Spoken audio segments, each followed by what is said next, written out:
მოგესალმებით, ძვირფასო ტელემაყურებლებო, დღეს ხუთშაბათია და ვბრუნდებით პირდაპირ ეთერში ჩემი საავტორო გადაცემით ლიტერატურა, ხელოვნება, სულიერება. სანამ ჩემს ძვირფას სტუმრებს წარმოგიდგენდეთ და უმნიშვნელოვანეს სატკივარზე ვისაუბრებდეთ, მინდა ფართო საზოგადოებას გავაცნო, რომ გამოვიდა მეუფე ანანია ჯაფარიძის ძალიან მნიშვნელოვანი ორტომეული საეკლესიო იურისდიქცია დასავლეთ საქართველოში, აფხაზეთი. პირველი და მეორე ტომი. ეს არის უმნიშვნელოვანესი სახელმწიფოებრივი მნიშვნელობის წიგნები და უმნიშვნელოვანესი კვლევა მეუფე ანანია ჯაფარიძის, რომელიც საქართველოს ეკლესიის ისტორიის საკითხებზე ძალიან აქტიურად მუშაობს და ძალიან დიდი შრომა გასწია ამ ისტორიის წარმოსაჩენად. ასევე მინდა გაუწყოთ, რომ 9 დეკემბერს პირველ საათზე საქართველოს ტექნიკური უნივერსიტეტის ბიბლიოთეკის დიდ დარბაზში გაიმართება ამ წიგნის წარდგენა აფხაზეთი მეუფე ანანია ჯაფარიძის ორტომეულისა აფხაზეთი. 9 დეკემბერს პირველ საათზე საქართველოს ტექნიკური უნივერსიტეტის ბიბლიოთეკის დიდ დარბაზში. მადლობა. დასწრება თავისუფალია, რა თქმა უნდა.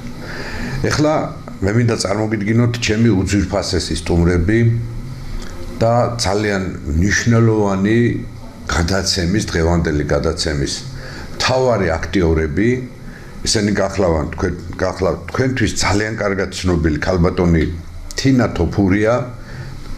თინა თოფურია, აკადემიკოსი, მედიცინის მეცნიერებათა დოქტორი, ჰომეოპათიის აკადემიის პრეზიდენტი, ადამიანთა ეკოლოგიის ექსპერტთა საბჭოს თავმჯდომარე, რომლის არაერთი პუბლიკაცია, როგორც სოციალურ ქსელში, ასევე სატელევიზიო გამოსვლები მისი COVID პანდემიასთან და აცრებთან დაკავშირებით, არაერთი მისი მოწოდება და გაფრთხილება საქართველოს მოსახლეობისადმი, განსაკუთრებით მშობლებისადმი არის ძალიან მნიშვნელოვანი და ყურადსაღები.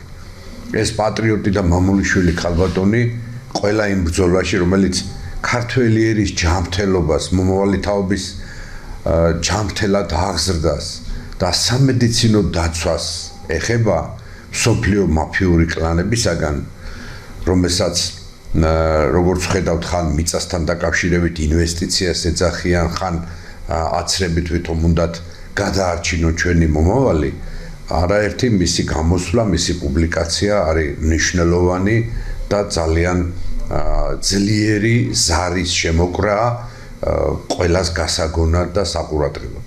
მოგესალმებით, ქალბატონო თინა. კიდევ ერთხელ კეთილი იყოს თქვენი მობრძანება ჩემთან სტუდიაში, არაერთხელ ყოფილიყართ და მიხარია, რომ კიდევ ერთხელ შევხვდით.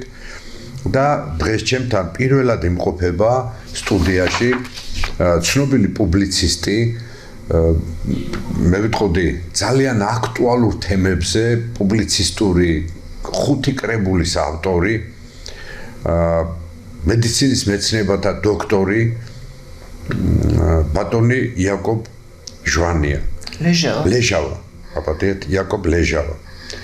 ბატონი იაკობ ლეჟავა თავის დროზე გარკვეული ხნის განმავლობაში მოღვაწეობდა ამერიკის შეერთებულ შტატებში. უდიდესი გამოცდილების მქონე პიროვნება და მე როდესაც გავეცანი მის ერთ-ერთ პუბლიცისტურ კრებულს მითი და რეალობა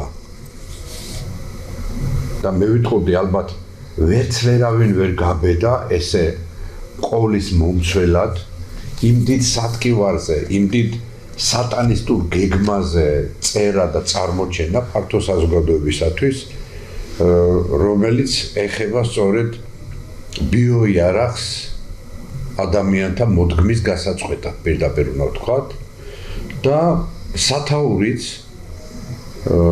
მითი და რეალობის ქვესათაურია ზოგი რამ აცრების, ვაქცინების, იმუნიტეტის, პანდემიების, გემეოს, ბიოიარაღის, კოვიდის და 7 მილიარდი ადამიანის გაწყვეტა გადაშენების სატანისტური გეგმის შესახებ.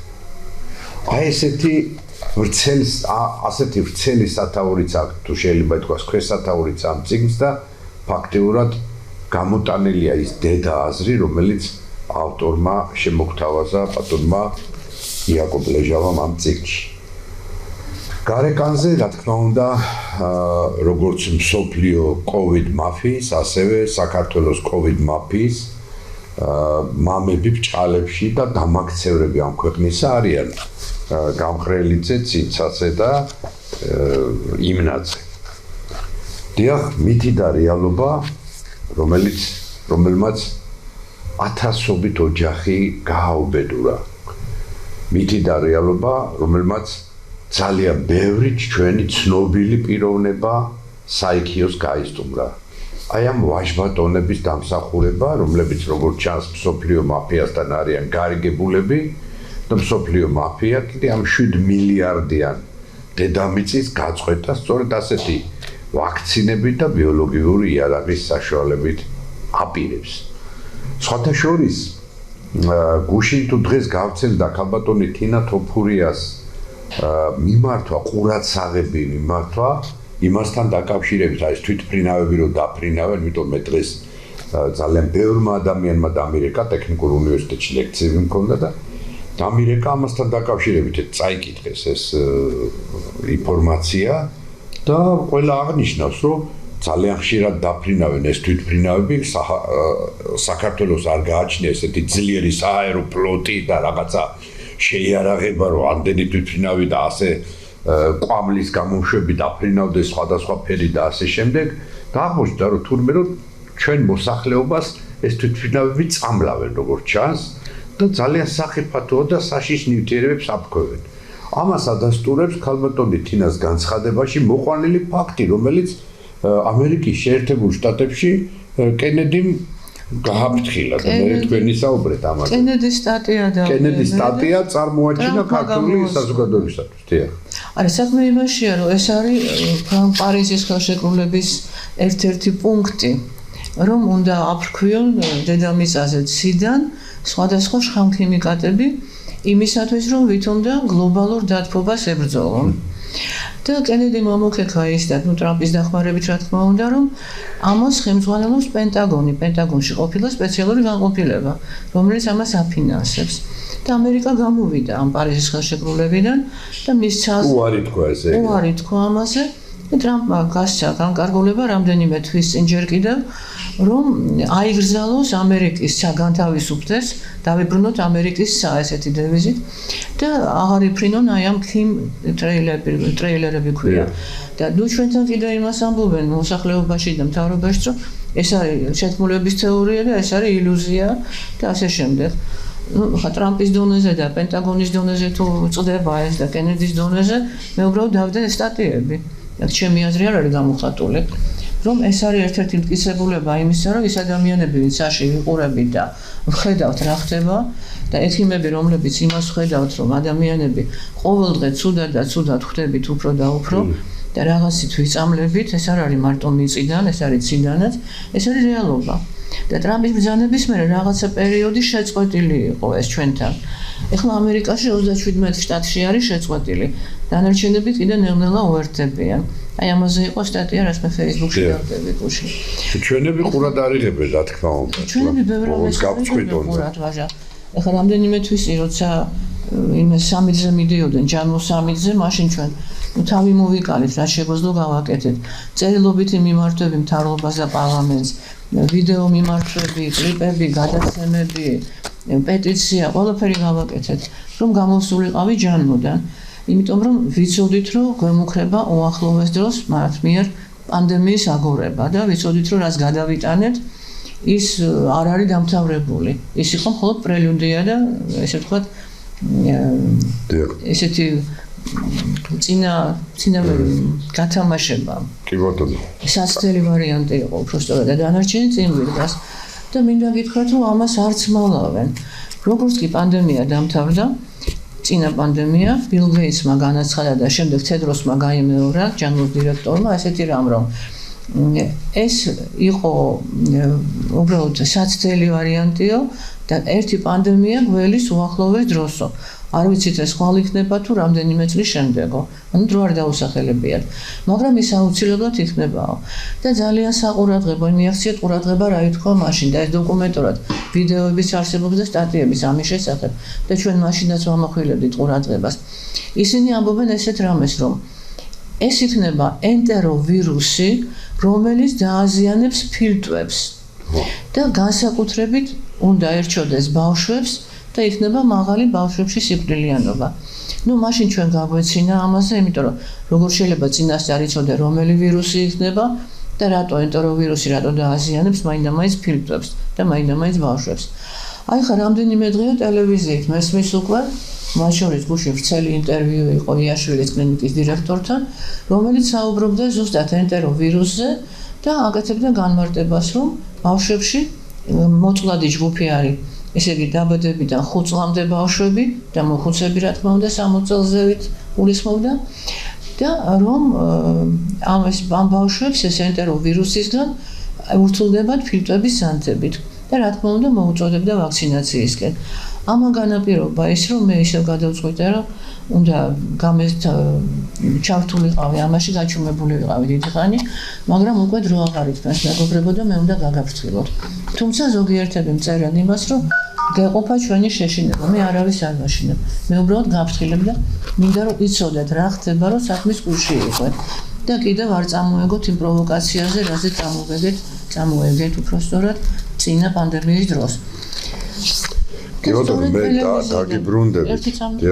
ტელევიზიიდან მესმის ეს ორი დღეა ზუსტად ის, რასაც ამბობდა ბილ გეიტსი და თედროსი წლების წინ და კიდევ ერთი ვაჟა. ზუსტად გუშინ წინ, 2 დღის წინ დაიდო ესეთი ინფორმაცია უკვე გავრცელდა, რომ ინგლისში ტარდებოდა ესეთი ვარჯიშები, ანუ ტრენინგი იმ გათამაშება, როგორც იყო კოვიდის წინ გვახსოვს და მე გაიგვა, რომ წინასწარ იყო ეს გეგმა შემუშავებული და გათამაშება მოხდა, ისევე მოხდა ახლა გათამაშება აი ამ ენტეროვირუსის 3 თვის განმავლობაში გრძელდებოდა. ესე იგი, ხდება ამ დროს შემოწმება, მზაობა, რომელი ქვეყნის თავრობა რამდენად არის მზად რომ დაემორჩილოს ამას, რა ზომები უნდა მიიღონ, ეს არის თამაში, ანუ სამაგიდო თამაში და თამაში უკვე ქვეყნის შიგნიდანაც. ანუ კბილების მოსინჯვა, ვინ როგორ დაემორჩილება, ვინ როგორ შეასრულებს. ამას ქვია პეგასი, და ესეთი დასახელებით იყო და რას ნიშნავს ეს? რომ გათამაშებული იყო, რომ შემოვა ღორისგან გადამდები გრიპი, ალბათ ღორების დახოცვას დაიწყებენ ახლა ინტენსიურად და გავრცელდება ბავშვებზე. ანუ ის, რასაც ჩვენ უკვე გვეუბნებიან ჩვენი ტელევიზიებიდან, აი ამ აცრების აქტივისტები. ასე რომ უკვე დაიწყო ეს პანიკა, უკვე მზაობა არის, გათამაშება მოხდა და ინგლისმა დადო დასკვნა, რომ რამდენიმე ქვეყნების უმრავლესობა, ჯანმოსწევ ქვეყნებზეა საუბარი, არის მზად აი ამ პანდემიის აგორებისთვის. არა მოგერიებისთვის, მეგობრებო, არამედ აგორებისთვის. და ამის მიზანი რომ აცრების გაკეთება, მე მგონი ამაში ეჭვი აღარ გეპარებათ არავის. ამიტომ მე მინდა რომ იყოთ ფრთხილად, არ აყვეთ ამ ისტერიას, რომელსაც ახლა აპირებენ, იმიტომ რომ ეს პროპაგანდა იქნება გაცილებით უფრო ძლიერი, ვიდრე იყო კოვიდის დროს. და მოგეხსენებათ, რომ ყველაფერი იყო აგებული შიშზე და აი ამ შიშით იქნება მართვა ეხლას ადამიანების და აქცენტი გაკეთდება ყველაზე ძვირფასზე, რაც ყველაზე უფრო გვაშინებს, ეს არის ჩვენი ბავშვები.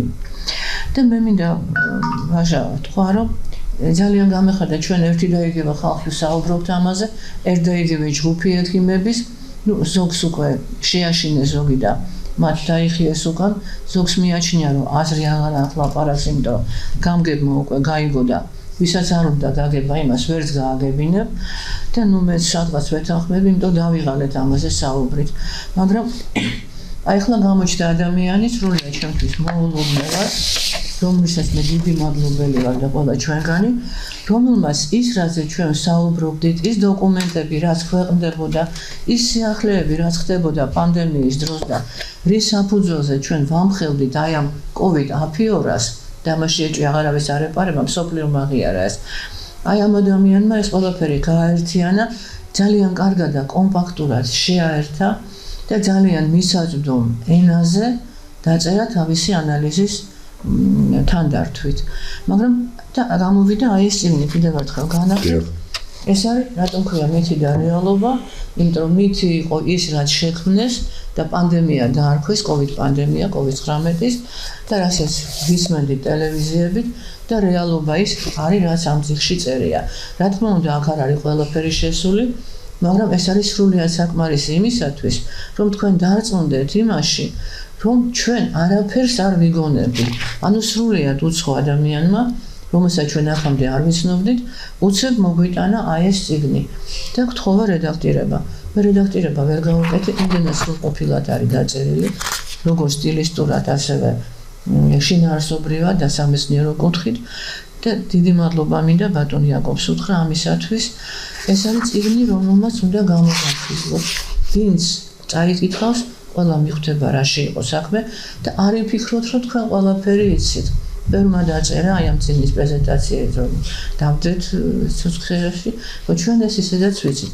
მერწმუნეთ, რომ თქვენ არ იცით ეს ყველაფერი. ამის მიათედით არ იცით. თქვენ ხვდებოდეთ ინტუიციით, ან იცით რაღაცა ორმოქმედ ჩვენი გადაცემებიდან. მე გავსდევთ რეკომენდაციას, რომ ყველამ დაიკავოთ ხელში და გადაიკითხოთ, რომ გაიხსენოთ, რომ ჩაწვდეთ აი იმ ფესვებს, რა ხდებოდა, საიდან მოდიოდა და როგორ შეიძლება ამას ავარიდოთ თავი. მე გეტყვით, რომ ეს არის უმნიშვნელოვანესი შენაძენი ქართული საზოგადოებისათვის, არც ის გარეკანზე შემთხვევით არ არის ეს მაფიოსთა პორტრეტები გამოტანილი და ასევე ნახავთ, რომ ამ ხდის ბოლოში ისრები პატარა ბავშვს, თოთო ბავშვს ეჯახება. აი ამ პანდემიის შხამიანი ისრები, ვაქცინაციის შხამიანი ისრები. ეხლა მე სიტყვის ალავერს გადავალ ბატონ იაკობ ლეჟავასთან, თუმცა ასევე მინდა გითხრათ, რომ მე ხელთ მიფრია მისი ერთ-ერთი პუბლიცისტური, ასევე უმწვავესი პრობლემატიკით სავსე წიგნი, რასაც გულგრილად ვერ ვუყურებდი, მისი პუბლიკაციები წლების განმავლობაში იბეჭდებოდა გაზეთებში საქართველოს რესპუბლიკა, საქართველოს და მსოფლიო, ასავალ-დასავალი და შეიძლება მკითხველი აქედანაც იცნობს ბატონ იაკობ ლეჟავას, მაგრამ მითი და რეალობა, რომელიც ცალკე წიგნად არის წარმოდგენილი, ეს არის დიდი შენაძენი და დიდი გაბედული ნააზრევი, რადგანაც ჩვენ აი ამ კუთხით, მით უმეტეს მედიცინის დოქტორის კუთხით, პროფესიონალის, მაღალი პროფესიონალის შეფასება მე არ მინახია დღემდე, თუ არ ჩავთვლით ქალბატონ თინა თოფურიას და იმ მცირე წრეს, რომელიც თქვენთან ერთად სულ რამდენიმე ადამიანი ერთ ხელზე ჩამოსათვლელი თითები ეყოფა ამ მაგრამ ჩვენ ვერ დავადგით თავი, რომ ესე თავი მოგვიყარა ერთად. მაგრამ აი ეს ერთად თავმოყრილი მართლაც ჩემთვის ძალიან აღმოჩენა გახდა, ისეთი ახალი ინფორმაციები გავიგე და ისეთი ანალიზია, ისეთი ოსტატურად არის წარმოჩენილი, აი წერლური ოსტატობა, ჟურნალისტური ოსტატობა ერწყმის სამედიცინო მაღალი პროფესიონალიზმი, რომ მკითხველი მიხვდება რა დიდ სატანურ ძალას გქონდა საქმე და რა დიდი სატანური ძალა არსებობს მსოფლიოში, რომელიც ცდილობს 7 მილიარდიანი კაცობრიობის ადამიანის მოდგმის, ღვთის მიერ შექმნილი ადამიანის მოდგმის განადგურებას და ამ განადგურებას იწყებს ბავშვებიდან, აი წერა ქალბატონმა თინამ ყურადღება მიაქცევთ და ფრთხილად იყავით და უპირველესად სწორედ მომავალთაობასთან დაკავშირებით ბრძანა. ეხლა მე დავდუმდები და სიტყვის ალავერს ბატონ იაკობ ლეჟავასთან გადავალ, სანამ რაიმე კითხვას დავსვავდე კიდევ და დავიწყებდი უკვე პროფესიონალურ შეკითხვებს ამ წიგნთან დაკავშირებით.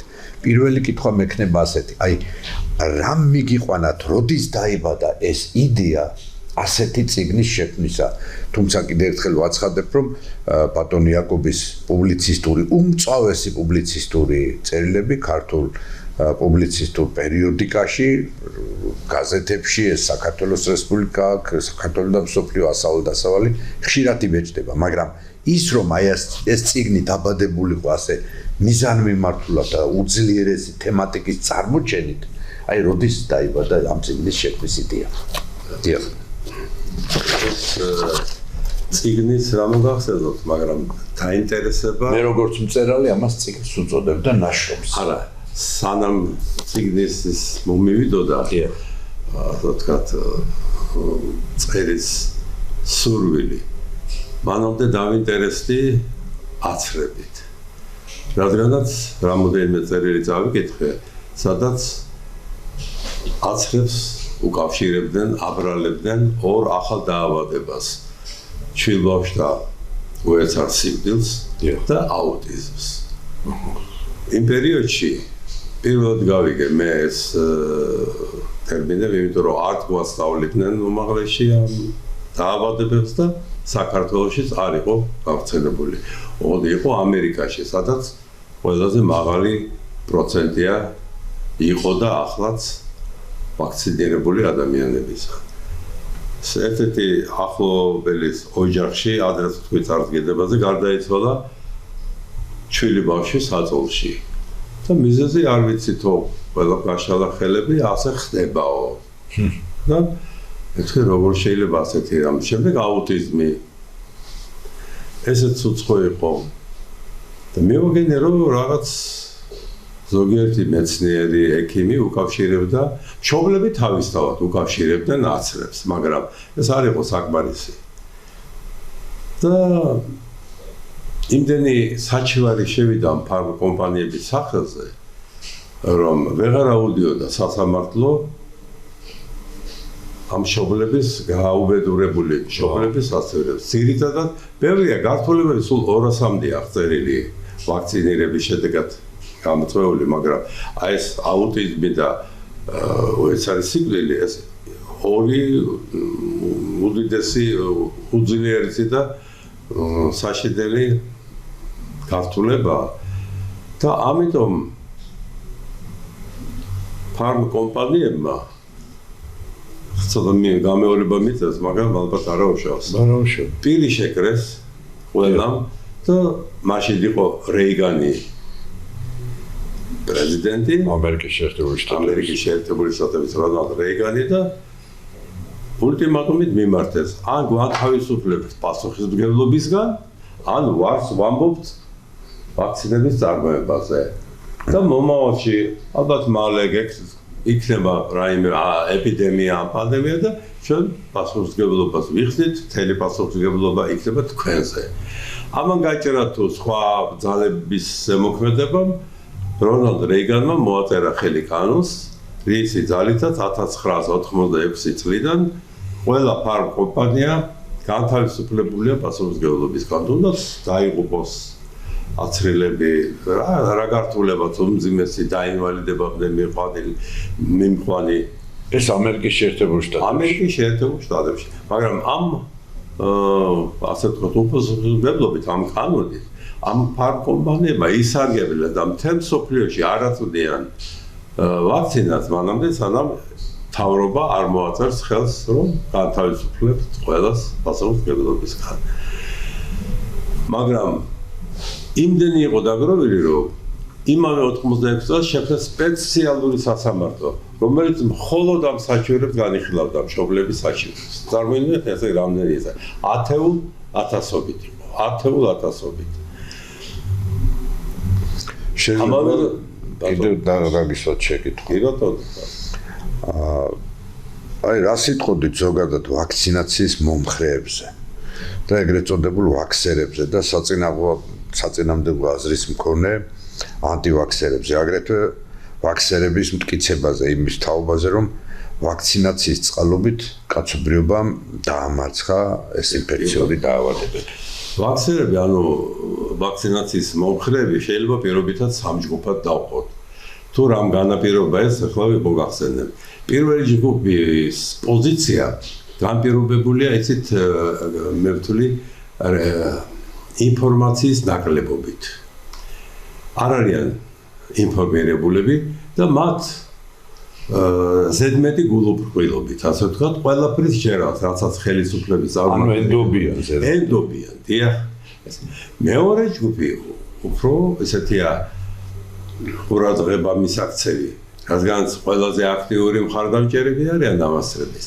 ესენი არიან დაინტერესებული პირები, მატერიალურად დაინტერესებული და ეს ძირითადად სამედიცინო სფეროს წარმოადგენლები არიან ექიმები, ჯანდაცვის მესვეურები და სხვა წარმოადგენლები ხელისუფლებისგან, ვისაც უშუალო კავშირი აქვს ან დავალებული აქვს ეს აცერების პოლიტიკის გატარება. ანუ ძირითადი მათი ინტერესის მიზანი და მუხტი არის ფინანსები, რომ აქედან ღებულობენ გარკვეულ შემოსავალს და საკმაო მოგებას. ერთ მაგალითს მოგიყვანთ და ყველაფერი გასაგები იქნება. დიახ. ყველა მისით 10 წლებია გრიპის ეპიდემიები არა, მაგრამ არაცხადებენ. ძალიან ხშირია ყოველწლიურად გრიპით არის უამრავი ადამიანი დაბადებული და გარდაცვლილი. აი ამერიკის საავადმყოფოებში თუ დასმული იყო დიაგნოზი COVID-ი, სახელმწიფო უხდიდა თითო საწოლზე, თითოეულ ავადმყოფზე $13,000. მაშინ როდესაც დავუშვათ პნევმონიით თუ იყო ავადმყოფი, იქ 4,000 იყო. და თუ ბევრი იქნებოდა, ექიმებიც დებულობდნენ გასამრჩევლოს დამატებით. ანუ სტიმული იყო მექიმს აწყობდა რაც მეტი ავადმყოფი იქნებოდა. ამიტომ მოხდა სასწაული. გრიპი გაქრა ყოველწლიურად იყო იღუპებოდა უბრალოდ 25-დან 85,000-მდე გრიპით. და ხა დაავადებული იყო მილიონობით. და ეს დიაგნოზებს ყველას დაუსვეს COVID-ი. თუ აპარატოს უმთვაზე გადაიყვანდნენ 13,000 კი აღარ ღებულობდნენ 39,000 სამჯერ მეც. ამიტომაც მოხდა რომ სულ 12 შემთხვევა იყო გრიპის დაფიქსირებული. მაშინ როდესაც რეალურად ესე იგი. რეალურად, ოფიციალურად. სად გაქრა, ეს ლაპარაკი ამერიკის შეერთებულ შტატებზე, მაგრამ საქართველოს ანალოგიური იქნებოდა. მე ვფიქრობ, რომ ხოცავდნენ ხალხს საავადმყოფოებში. ძირითადად მომყავს ფაქტები ამერიკის, კანადის, ბრიტანეთის უცხოური და რატომ იცით?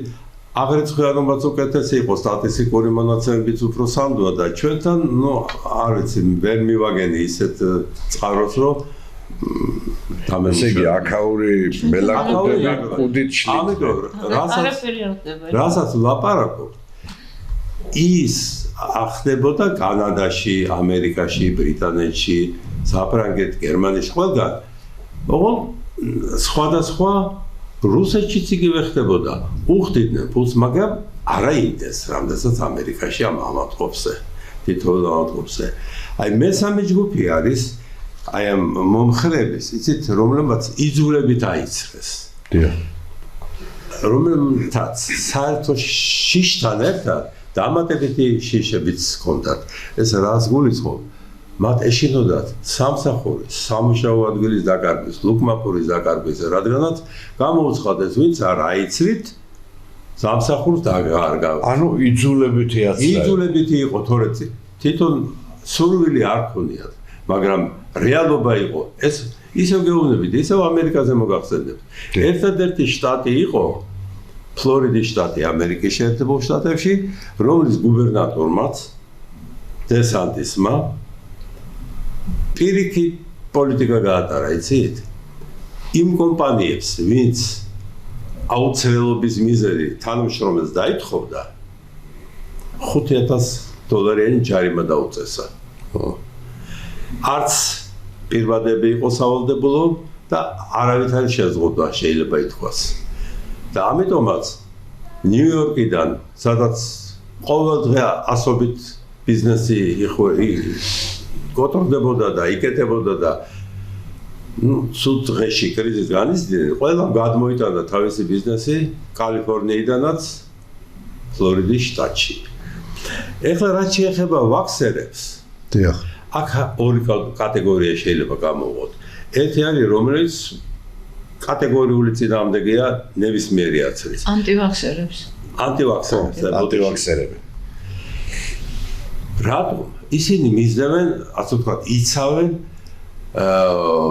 უდიდესი იმუნოლოგის, ნობელის პრემიის ლაურეატის იმუნოლოგიაში ფრანგ-რუსი მეცნიერის ილია მეჩნიკოვის მოსაზრებას. ფრანგულს იმიტომ ამბობ, რომ ბოლო 30 წელი საფრანგეთში ცხოვრობდა და მოღვაწეობდა. ის ამბობდა, ჯანმრთელ ორგანიზმს ვაქცინა არ სჭირდება. ალბათ ყოფი ორგანიზმისთვის ის სასიკვდილოა. ემას იზიარებენ. იმიტომ ჯანმრთელ ორგანიზმს იგულისხმებოდა, რომ ისეთი დაცვითი რესურსები აქვს, ისეთი გადაცვითი რესურსი, რომ ის მხოლოდ თუ აძლიერებს ის გადატანა იმ დაავადების და არა და აი ეს იყო ერთი, მაგრამ არის მეორე ჯგუფიც, რომელსაც პირობა თუ დავარქმევთ ანტივაქსერებს.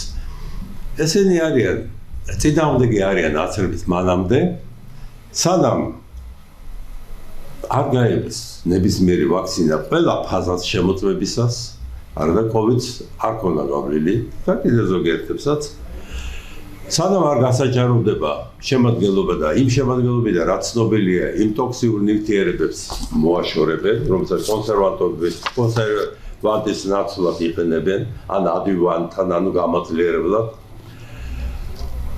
წინააღმდეგი არიან მანამდე, სანამ არ დაბრუნდება პრინციპი აცრებისა, ძველი პრინციპი. ეს პრინციპი ასე ჟღერდა ერთ დღეს, ერთი ნემსი, ერთი ვაქცინა. ბოლო წლებში კარგი ხანია უკვე შეიცვალა როგორ ეს ცალ-ცალკე ვაქცინები რომლებიც არავის არ გართულება შეიძლება ითქვას ძალიან იშვიათად იძლეოდნენ შეერთებისას სამი ერთად გააერთიანეს და ერთად დაუწყეს კეთება აი ამას ითხოვენ ისინი რომ ეს ისევ დაიშალოს ისევ იყოს თითო სხვადასხვა იაპონიაში საერთოდ არ ითქვეს ამერიკიდან მიწოდებაზე და თავისი ვაქცინა შექმნეს. შემდეგ კიდევ თხოვობენ ვადების შეცვლას.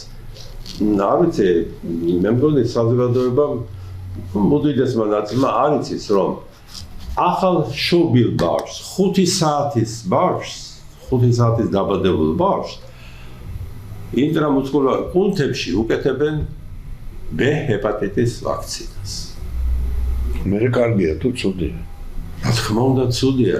ჯერ ერთი ეს ბავშვი ამასაკის არავინ არ არის რისკის ჯგუფში. B ჰეპატიტი ემართებათ სქესობრივი გზით და სისხლის არა ინფიცირებული სისხლის გადასხმის შედეგად და 5 საათის ბავშვისთვის რა აუცილებელია, რა მოსაზრებით არის. ვერ არავინ არც თulis საჭიროდ რომ ასე იგი მომავალი თაობის სასიკვდილო რისკის ჯგუფში გადაყვანა ხდება ამით ფაქტიურად. ფაქტიურად ეს არის ერთ-ერთი ძირითადი მიზეზი. მეორე ვაქცინა, რომელიც ასევე სამშობიაროში კეთდება. ეს არის ტუბერკულოზის საწინააღმდეგო ყველა მიწის BCG-რება, BCG. კლავზე რო უკეთებენ. ამ დროს სადაც კეთდება ეს BCG-რება სამშობიაროში, რუსეთი, ინდოეთი, ბრაზილია, ბულგარეთი და კიდე არის ცენტრალური და სამხრეთ ამერიკის ქვეყნები. ყოველწლიურად მიუხედავად ამათრებისა, ათეულ ათასობით აქტიური ფორმის მქონე ავადმყოფები რეგისტრირდება. ხოლო იქ სადაც უარი თქვეს, ამ კვეთრად შეამცირეს ეს ვაქცინირება ტუბერკულოზის პრობლემა არ არის. თითქმის არ აღავთ ავადმყოფი ტუბერკულოზით. ეხლა ვაქსერების ფაქტიურად ჩვენ ამ კითხვასაც პასუხობთ, რამდენად ეფექტურია და უსაფრთხო აცრება. ფაქტიურად უსაფრთხო კი არ არის, უდიდესი რისკის შემცველია. დღევანდელ აცრებზე ვამბობთ, ადრინდელ ძველ მეთოდებზე არ. აი, მინდა მაგათ თქვენ ახსენეთ, რომ ვაქსერები იყენებენ ერთ ესეთ პოსტულატივით ჭეშმარიტებას, ითომ რომ კაცობრიობამ ვაქცინაციის წყალობით დაამარცხა ინფექციური დაავადებები ისიც და ჩამოთვლილი ტუბერკულოზი, დიფტერია, ივანახველა, წითელა, კუნთრუშაც. ყვავილზე აფთელი ამ ხომ ბავშვებს ახლა მე 4 ბავშვი მყავს და 6 შვილი, მაგრამ ადრე ცხოსწრებდნენ ბავშვებს. კი ბატონო, მაგას რა მაშინ რა პრინციპი სხვა იყო და თითო ვაქცინა იყო. რა არაფერი ისეთი გართულება არ გამიგია. მაგრამ ესეც არ არის სწორი, რასაც ისინი ელაპარაკობენ. მეც თავდაპირველად რაღაც დაგიმელა და მე ვფიქრობდი, რომ ხო, ეს ვაქცინა ფიქრობდი, რომ ეს ვაქცინაციის დამსახურება იყო. მაგრამ არ ყოფილა ასე. თურმე ეს დაავადებები ისედაც მკვეთრად შემცირებულა მასობრივი ვაქცინაციის დაწყებამდე. მაგრამ რაც თავარია, კვლევაში კი არ ჩატარდა, შეიკრიბა 1900-დან 1963 წლის ჩათვლით, 63 წლის მასალები დამუშავდა ამერიკის შეერთებულ შტატებში და მივიდნენ იმ დასკვნამდე, რომ ვაქცინაციას ამ ჩამოთვლილი 5 ინფექციური დაავადებასთან თითქმის ხელი არ აქვს. ძალიან მცირე რამე თუ შეიძლება და ყველა სხვა მეცნიერი გულისხმობ ეპიდემიოლოგებს ერთი აზრისანი არიან, რომ ეს გამოიწვია არა ვაქცინაციამ, არამედ სანიტარულ ჰიგიენური პირობების გაუმჯობესებამ. ეს გამოიწვია კვების პროდუქტებზე კონტროლის დადასებამ, წყლის ქლორირებამ, კვების გაუმჯობესებამ. საერთოდ ნორმალური შედარებით სუფთა და წესიერი ცხოვრების დამკვიდრებამ და არა ვაქცინებამ. მათ ანტივაქსერებს მოყავთ მაგალითად სხვა ინფექციური დაავადებები. ეს არის ტიფი, ჭირი, ქოლერა, მალარია და იგივე კონტრუშად. მათ წინააღმდეგ დღესაც არ არსებობს სანდო ვაქცინა, იცი? მაგრამ არ სად არის დაავადებები? არ არის. მაგრამ ეხლა ამასაც ეს გვერდზე გადავდო და უბრალოდ თქვა რისთვის კეთდება ვაქცინა. ეგ მინდოდა შეკითხვა, მიზანი რა აქვს? მიზანი რა არის? ბუნებრივია ყველა იტყვის ადვილად პასუხს გასცემს, რომ ეს არის იმისთვის, რომ ადამიანი არ გახდეს ამა თუ იმ ინფექციური დაავადებით დაავად, ან თუ გახდება ძალიან მსუბუქად გადაიტანოს. და ჩაასახეთ ცხოვრებით იცხოვროთ უმეტესი ნაწილი თავისი ცხოვრებისა. მიზანი კარგია, მაგრამ ასია სინამდვილეში გაჯანმრთელდა, გაჯანსაღდა მოსახლეობა. ამდენი აფთიაქი რო არის დღეს ქალაქში. ამდენ წამას რო ღებულობს ადამიანი ერთ თვეში, მთელი ცხოვრება რო არ იღებდა. ამდენი აცრები რო ტარდება. რა მოხდა იცით? არსებული დაავადებები, არსებული. აი რო თქვა ყველაზე გავრცელებული ასმა, ალერგია, შაქრიანი დიაბეტი, ეპილეფსიური გულყრები, ავთვისებიანი სიმსივნეები კატასტროფულად გახშირდა. მართალია. კატასტროფულად. და რაც თავია, კიდევ რაში კორელაცია რაშია ამათთან? ესე იგი ეხლა ვეკეთებ.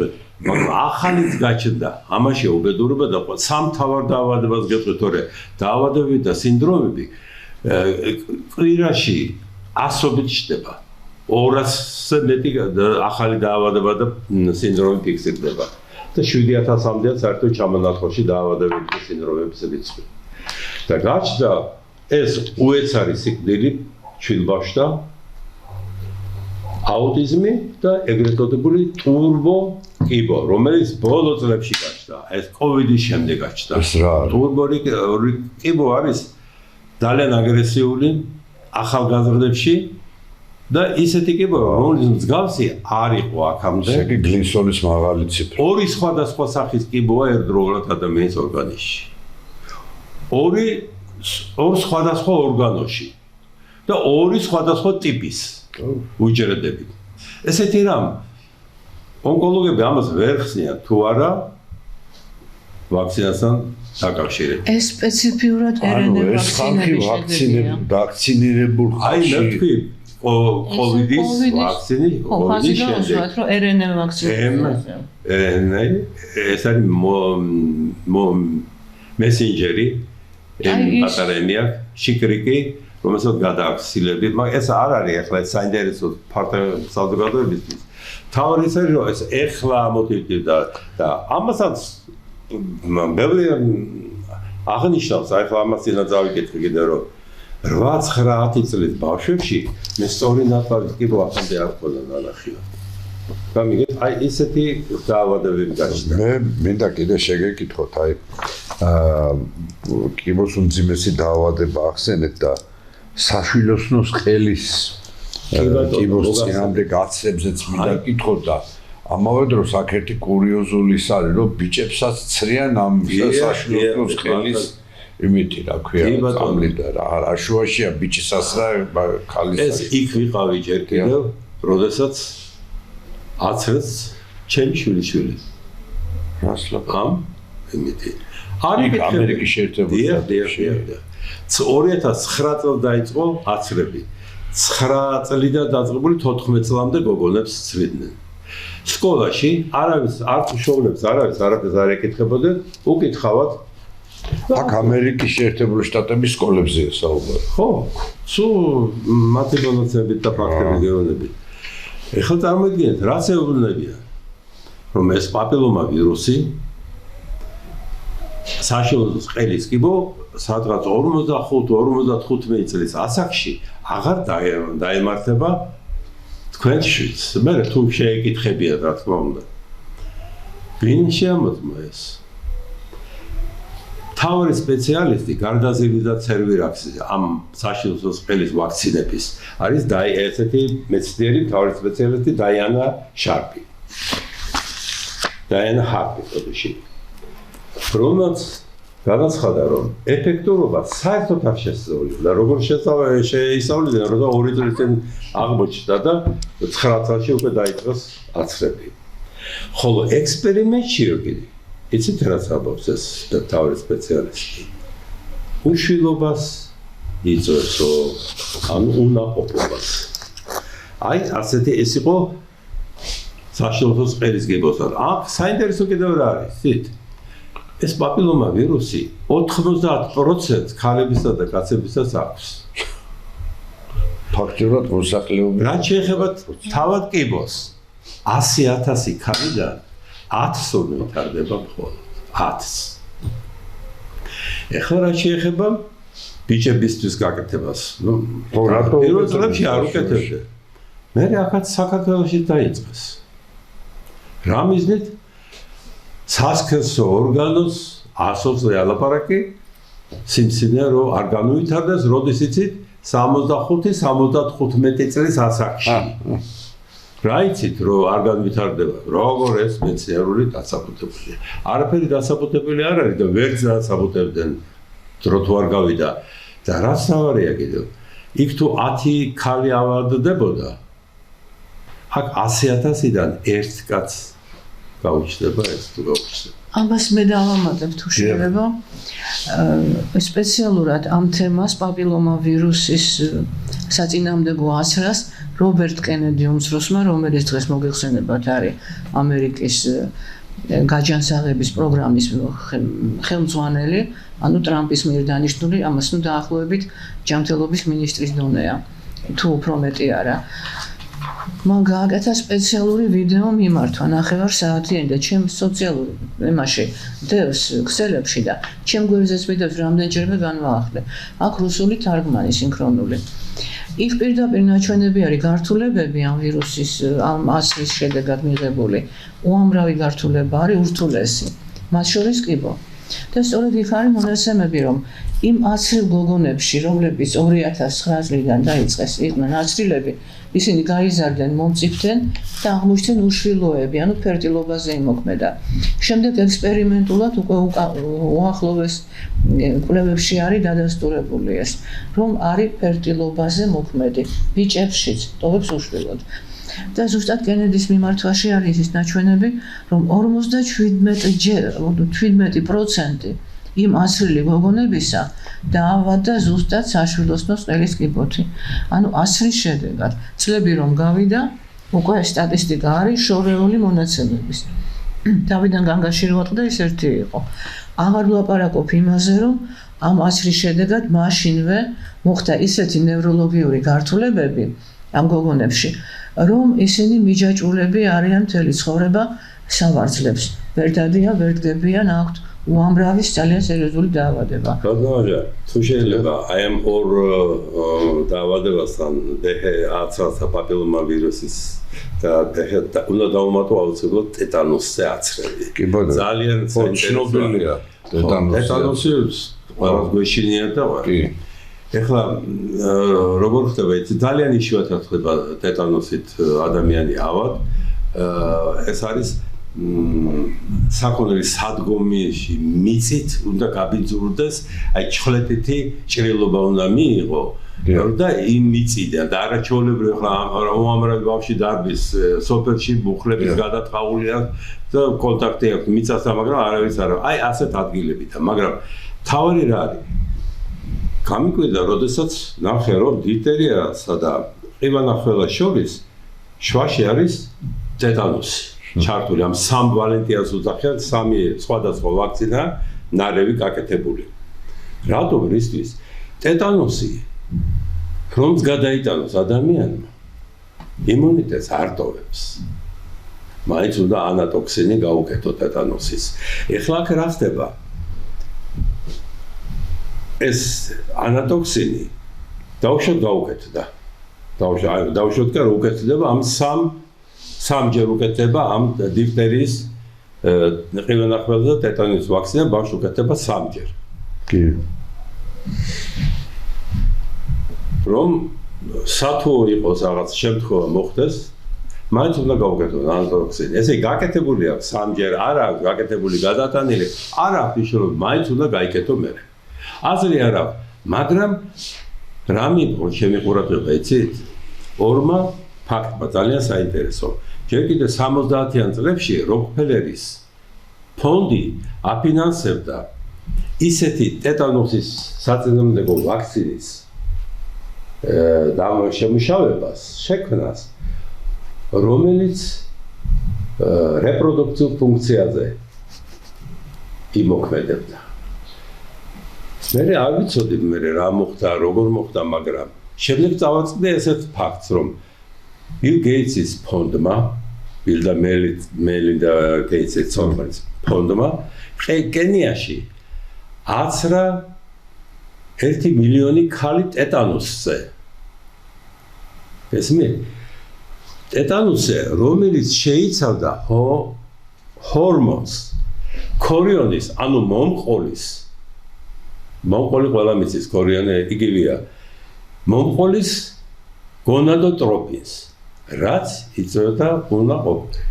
არა, ორტერია იცით, რაც იწვევდა ქალებში ქიმიურ კასტრაციას. ესე იგი ფაქტიურად ახლა რომ გისმენთ მე გაოგნებული ვარ ფაქტიურად ესე იგი კიდევ უფრო მეტი ღირებულებით უყურებ ახლა ამ წიგნს თქვენ წიგნს ბატონო იაკობ მითი და რეალობა ესე იგი სატანისტური ძალების ბობოქრობა დედამიწის ზურგზე როგორც ყველა სქესის ქალების მიმართ, კაცების მიმართ, ბავშვების მიმართ ასაკის მიუხედავად პირდაპირად ხოცავენ ამაცრებით. არაპირდაპირაც აავადებენ ისე რომ მალე დაიხოცნონ. ფაქტიურად ავადყოფობა შეყავთ და ფაქტიურად გამოდის რომ ჯანსაღი მოსახლეობის რაოდენობა მთლიანად დედამიწის ზურგზე, პლანეტაზე ძალიან მცირე იქნება, იმიტომ რომ ზოგი კიბოთია და ავადებული ზოგს რაღაცა. არავის არ ჭირდება და აი მოდი მე ხა შევკრავ ამას, ნახე, ბავშვი დაიბადა. გაუკეთეს მას სამშობიაროში პირველ 12 საათის განმავლობაში ჰეპატიტის აცრა, ანუ დაუზიანეს ღვიძლი და დაუზიანეს ტვინი, იმიტომ რომ ტოქსინებია შიგ, რომელიც ტვინში შედის.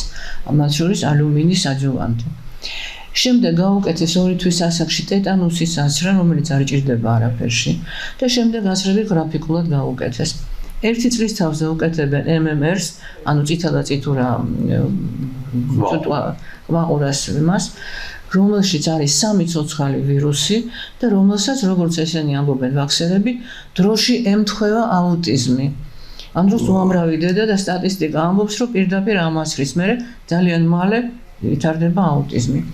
შემდეგ მოზარდებს უკეთებენ პაპილომა ვირუსს, გოგოებს და ბიჭებს 9 წლიდან, როცა ხდება ეს არის პუბერტატის ასაკი, ანუ როცა ხდება მათი ჩამოყალიბება ჰორმონალური ან გოგოთ, ან ბიჭად. და აი ამ ჰორმონალურ სისტემას ტვინს ურევენ პირდაპირ ვთქვათ, ის უკვე ვეღარ ხდება, ვერ ყალიბდება, ვერც იქით, ვერც აქეთ.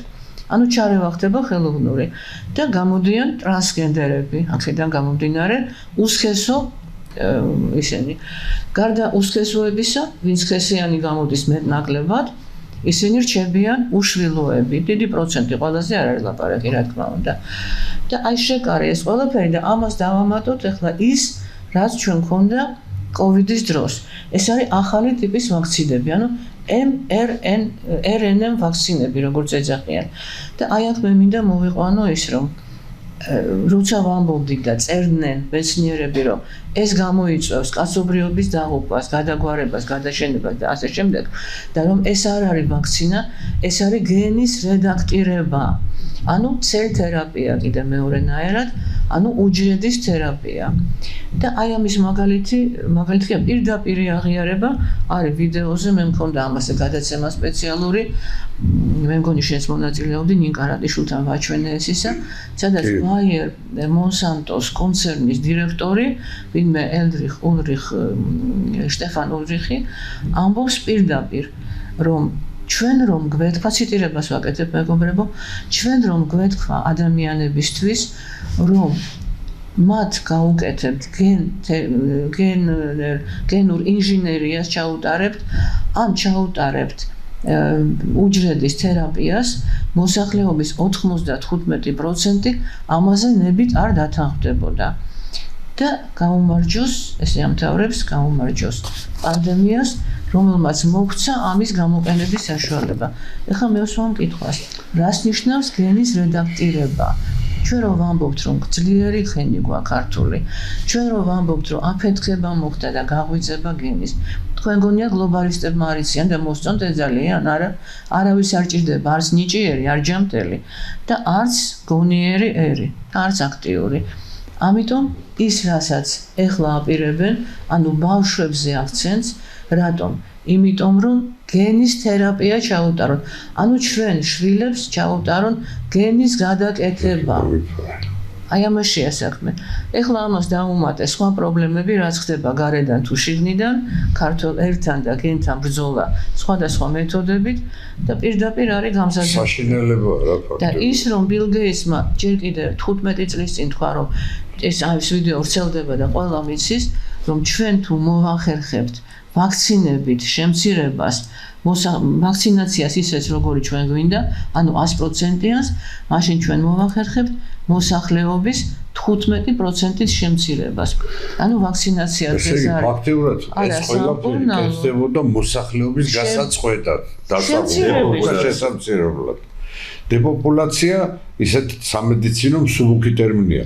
მოსახლეობის გასაწყვეტად და დასაღუპად. მე ახლა მაშინ ასეთი კითხვა ორივეს მოგმართავ და ნელ-ნელა გადაცემის დროს იწურება. ესე იგი, ამ ჩვენი მაფიოზა სატანისტების, გამყრელიძეების, ცინცაძეების, იმნაძეების გამოსვლები, რომ ესე რომ ლაპარაკობთ, ახლა ფაწინ მიდგე ეს გამყრელიძე, რომ ხელები კარგად დაიბანეთ საპნით 20 წუთი ატრიალეთ ხელებში საპონი, პირბადებით იარეთ.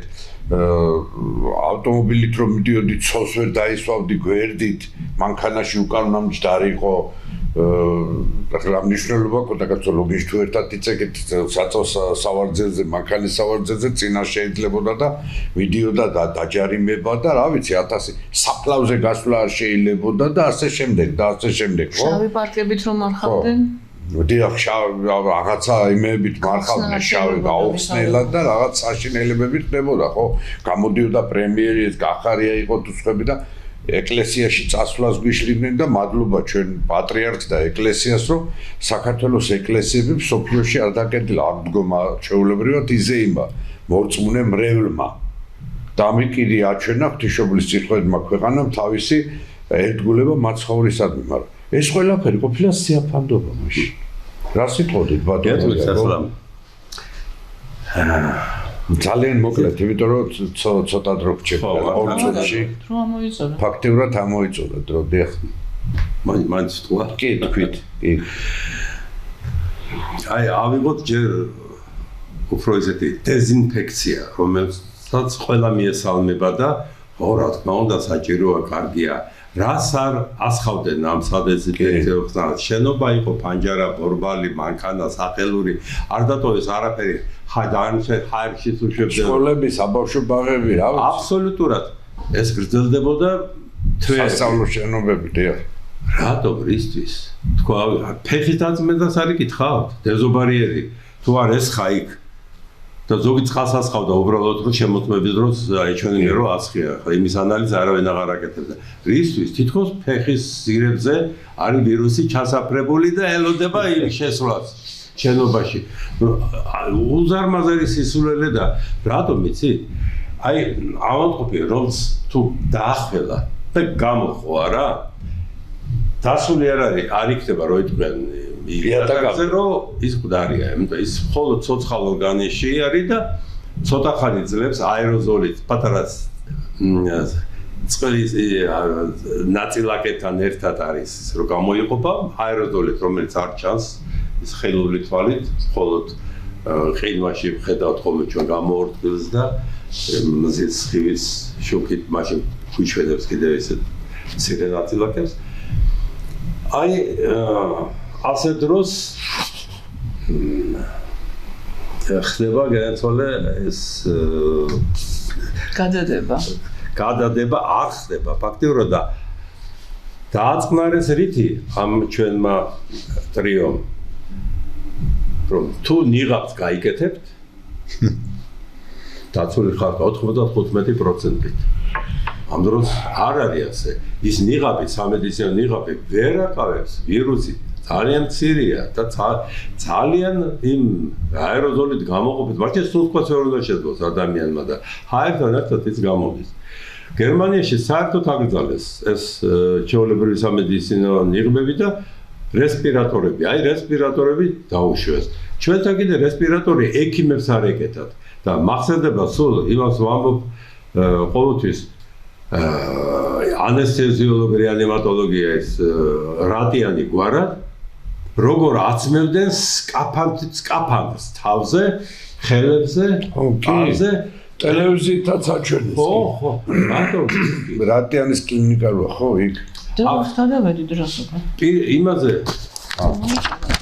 ჩვენ სამწუხაროდ დროს გადავაცილეთ ჩვენი გადაცემა ეს საინტერესო გადაცემა დასასრულს მოახლოვდა მე ჩვენს ტელემაყურებელს ვპირდები რომ ბატონ იაკობ ლეჟავას და ქალბატონ თინა ტოფურიას ამ უმნიშვნელოვანეს სასიცოცხლო პრობლემაზე რომელიც სწორედ კაცობრიობას ეხება ადამიანთა პოპულაციას ეხება სიცოცხლეს ეხება დედამიწის ზურგზე კიდე მოვიწევ რამე თუ ერთ გადაცემაში ამ დიდი პრობლემის და ამ დიდი სატანისტური ძალების ბოროტმოქმედების წარმოჩენა და მოსახლეობის გაფრთხილება შეუძლებელია თუმცა მაინც შევძელით რომ აი ამ შესანიშნავი წიგნის ავტორი ბატონი იაკობ ლეჟავა მომეწვია გვესაუბრა მომეწვია შესანიშნავი მამულიშვილი და აკადემიკოსი ქალბატონი თინა ტოფურია ჩემი ძველი მეგობარი